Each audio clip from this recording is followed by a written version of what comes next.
It's the most polymorphic gene. The most common type for HLA class 1 are HLA-A, HLA-B, and HLA-C. HLA class 2 is a little bit different. It's formed of a two polypeptide chain of equal size that is encoded by two different genes, the alpha and the beta. The most common of the HLA class 2 are HLA-DR, HLA-DP, and HLA-DQ. So basically anything which starts with a D is considered a class 2. As I mentioned before, that HLA is expressed in all nucleated cells. So you would expect that they are also expressed on the kidney cells. So let's see here an example on how or what's the mechanism of antibody-mediated rejection. So what you see in this diagram is a kidney cells expressing HLA. If, for example, a patient got a BK virus and we were urged to reduce the immunosuppression, now we are giving enough room for a donor-specific antibody to form that will bind to the HLA antigen present on the surface. In turn, this will activate the complement cascade complex through the binding of the C1q to the FC portion of the antibody, which leads to recruitment of consequent complement component, leading to the formation of the MAC or the membrane attack complex, causing cell lysis and death. Donor-specific antibody is done in the HIL lab or the histocompatibility and immunogenetics lab from the patient's serum, C4D, and all signs of kidney damage is seen from the biopsy that is sent to the renal pathologist. There are three types of antibody-mediated rejection, or AMR. The first is hyperacute rejection, which happens between minutes to few days. This is a very rare type, as we screen all our patients before transplanting, and we screen for all the possibility of donor-specific antibody, which I'm going to discuss later in my presentation. Acute, which occur weeks to year, and is due to the formation of a de novo or a new donor-specific antibody. Chronic is the most common one, and it's due to the graft or the gradual loss of function of the graft. So we work very hard in the lab to prevent this from happening. And let's see what we do in our lab as a pre-risk assessment for any patient undergoing transplantation. So the first thing we do in the lab for any patient undergoing transplantation is to do an HLA typing. So this is all the steps that most of the HIL lab or the histocompatibility lab follow for HLA typing. First, the samples are received in the lab and then they are accessioned. After accessioning, the samples go to the DNA bench for DNA extraction. Depending on the urgency of the sample, it may be typed by low resolution typing using real-time PCR. And this is usually done during on-call or in the presence of a deceased donor. It takes around 90 minutes to be completed, or routine samples are done by high-resolution typing using the sequencer. And this takes almost between 3 to 4 days to be completed. At the end, all the results are reviewed, and then it's go to the computer to be reported by the lab information system. So this is an example of one of the HLA typing reports from our lab. And you can see here is the HLA class 1, which is the HLA-A, HLA-B, and the HLA-C. And if you notice here, there are two alleles because each patient received one haplotype from the mother and one haplotype from the father. If you see here, you can see that the A1 or the A0101 is only one haplotype, but actually this means that this patient is a homozygous haplotype. So if you see something like this, don't confuse yourself that the lab missed it. It's actually because the patient is a homozygous, means he has the same copy from the maternal and the paternal. In the second part of the report, you can see the HLA class 2, and the HLA class 2, you can see the DR, and the DQ, and the DP.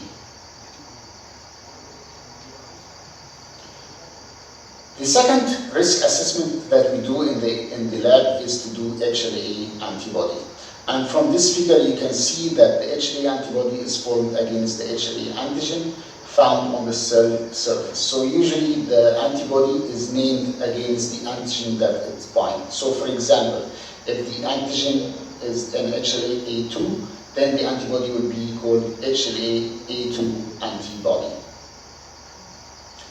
Again, in the lab, we receive the sample is accessioned, and then after the sample is accessioned, we put some of the reagent, and then we put the samples into the Luminix machine, and then it takes around half an hour or 45 minutes to be completed, and then the results are reported into HistoTrack, which is our lab information system. Here is an example of a report that comes from the machine.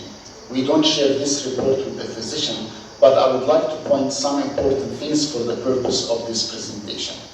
So what you see in the y-axis is the mean fluorescence intensity, or the MFI, which measure the antibody strength. What you see in the x-axis is the HLA antibodies. You can see that the highest bar is at 12,000 MFI, and it represents the B48 antibodies. The cutoff for antibody in our lab is 1,000 MFI, which means anything below 1,000 is considered negative, anything above 1,000 is considered positive. Based on that cutoff, the last antibody that is considered positive will be B76. So in conclusion, what you see highlighted in red are all our positive antibodies, and anything highlighted in the blue box are considered the negative HLA antibodies. So this is just a disclaimer when you use the mean fluorescence intensity or the antibody strength. So for example, if your lab are actually sharing with you this information or giving you the mean fluorescence intensity, you have to use it with certain cautious, because there is a lot of limitation, and MFI cannot be used as a quantitative metrics for antibody amount. First, because there are tech-to-tech variation, and also there is a run-to-run variability. Even you can see different results between different labs. If the labs are using different lot number, it will have also different results.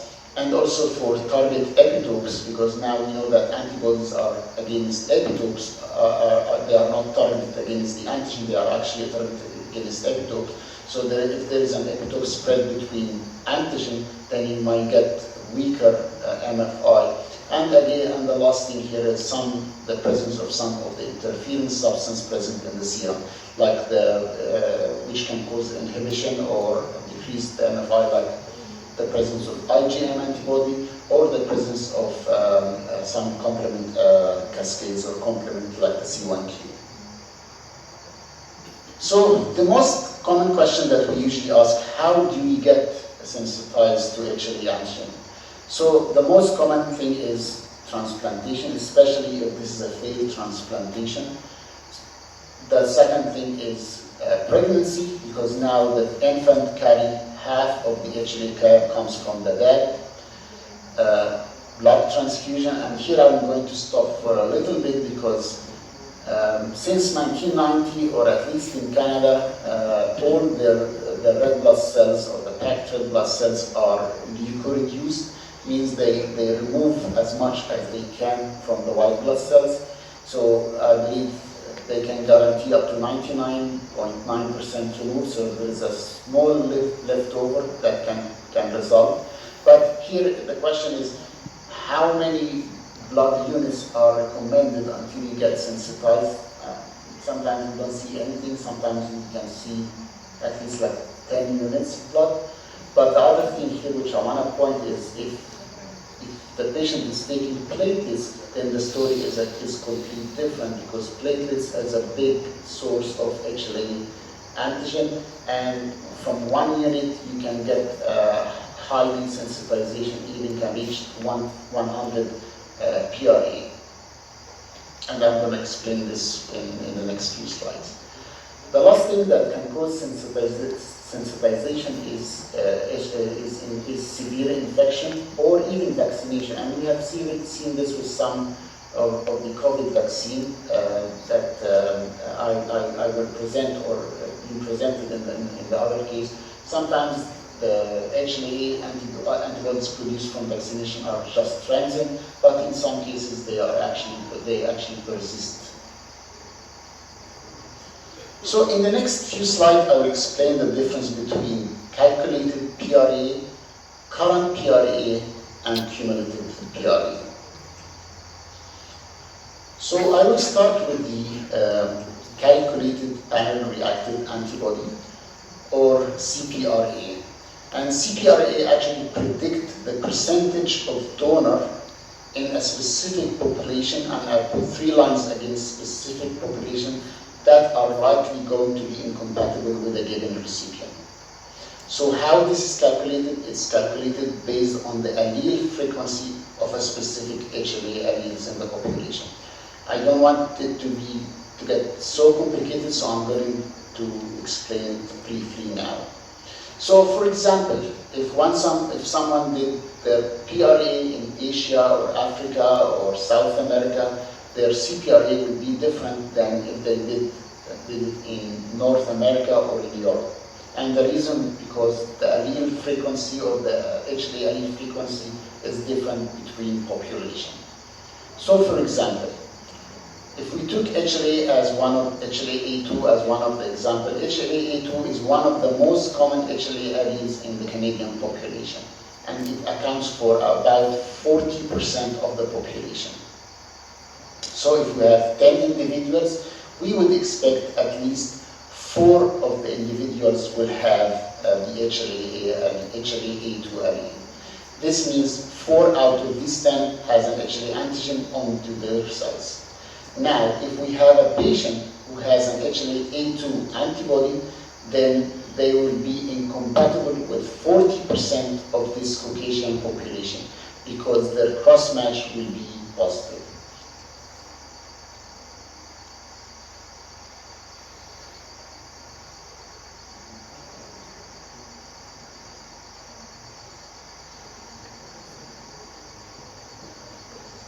So based on the example that I just mentioned, this patient will have a CPRA or a calculated CPRA of 40% because he will react to 40% of the population. Now let's talk about the cumulative and the current CPRA. So every time a patient has been exposed to a sensitizing event and form a new antibodies, these new antibodies will be cumulatively added to the previous one. And these are HLA antibodies that has been detected over the entire course of the pre-transplant screen. So for example, if a patient got listed in 2010 and then in 2011 they developed antibodies, then these antibodies are added. Say in 2015 new antibodies are developed, then this new antibodies got added to the previous one, and so on and so on and so on. So it's actually cumulative, it doesn't get deleted, because antibodies comes from memory B cells, and memory B cells, even if it's down or up, but if this patient got exposed again to the same antigen, it can boost again. So this is why this is important, because when lab performs the virtual cross-match, which I'm going to explain in the next couple slides, they depend on all the cumulative PRA. They don't use only the last PRA, but they actually use the cumulative CPRA. So my advice for new physicians is, if they are going to use, or if the patient is going to use antibodies, is to stick to one lab when they do this antibodies. So please don't use different labs, because as I mentioned before, every lab will have a different cutoffs and every lab will have a different ways of calling antibodies. So let's take an example here. So HLA-A2 antibody was detected in a patient in 2002. But in 2023, the patient did not have any antibody in this test.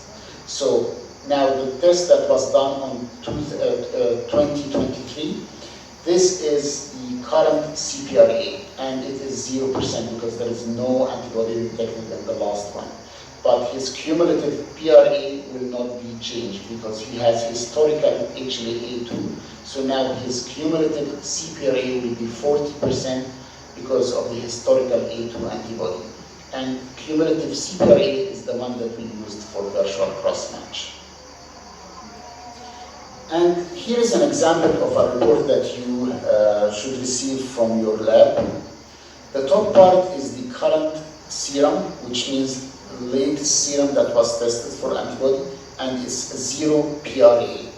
In the bottom of the report is the cumulative CPRA, which is 25.48%. And this antibody is accumulating all over the years. And the patient have some unacceptable antigen, as you can see, A3, A66, and B76. So here I'm going to start talking now, or switching gear, and talk about the virtual cross-match. So what is the virtual cross-match? Virtual cross-match is used to predict the result of the physical cross-match. And in order to do a virtual cross-match, you need to have the following: the recipient HLA typing and the recipient HLA antibodies. And again, I remind you that we are using the cumulative HLA antibodies. From the donor, we only need the HLA typing of the donor. So how we do this in our lab? So all wait-listed patients have their HLA typing done in their initial assessment. In addition, in order to be maintained in the wait list, we have to draw a serum samples once every 3 months for HLA antibodies. The HLA typing and the cumulative PRA are now added to our computer system that has the software for the virtual cross-match. Now, if we received a deceased donor typing, or even a live donor typing that wants to donate their kidney anonymous, we do an HLA typing for this donor, and we add the HLA typing to the same software. The computer software will compare the donor typing to all the cumulative antibodies of all the wait-listed patients and will generate a virtual cross-match report. The report will contain all possible wait-list patient that is predicted to have a negative cross-match. Patient that is predicted to have a positive cross-match will be removed by the software. And here is an example of one of the virtual cross-match report that comes from the computer. On the top part, you can see that the deceased donor typing, and you can see that the ABO of this donor is group A. In the bottom, you will see all the wait-list patient that is virtual cross-match negative to this donor, and they are all blood group A. All the HLA typing of the HLA typing of the patient will be displayed, and now in the next 4 columns is filled manually when we are comparing the HLA typing of the recipient with the donor. For example, the first patient has an A2 and an A11, but the donor has A1 and A2. So they share the A2 antigen, but they differ in the A11 antigen. So they get the score of 1 because there is only one mismatch. And in the second column here, patient is B13 and B35, and the donor is B8 and B39. This means they have 2 mismatch, so they get the score of 2. So you will see a score of 1, 2, and 0. 0 means there is no mismatches between the donor and the recipient.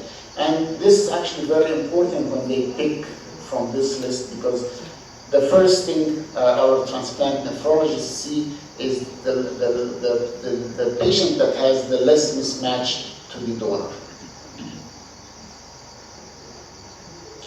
Now let's see how the computer actually do the virtual cross-match.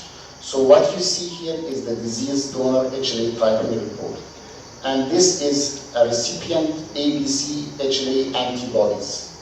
The computer will compare the compatibility of the donor to the recipient by looking at the antibodies in the recipient that can bind to the donor.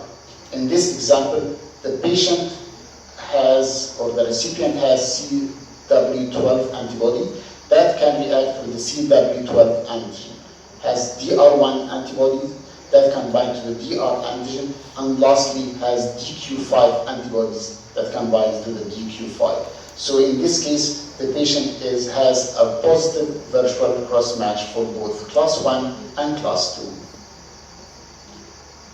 2. Now here is another recipient.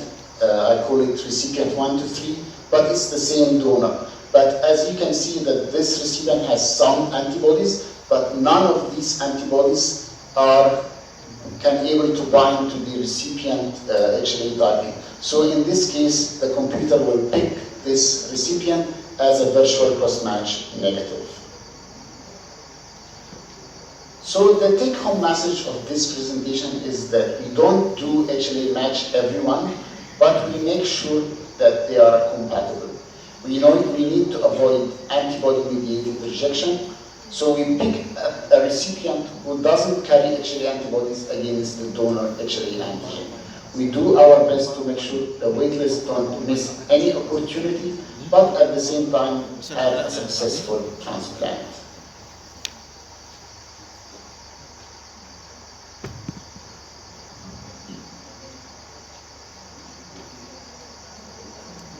Thanks, Dr. Ahmed, for your presentation. If any questions, if anyone has questions?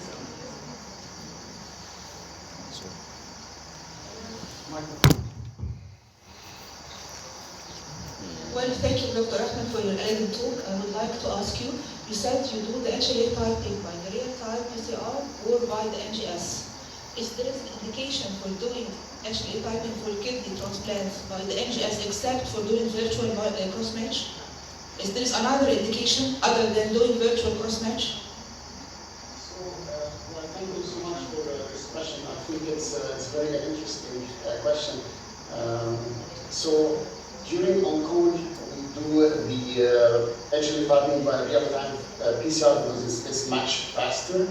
It only takes 90 minutes, and the whole process takes around 2.5 hours because you want to reduce the ischemia time.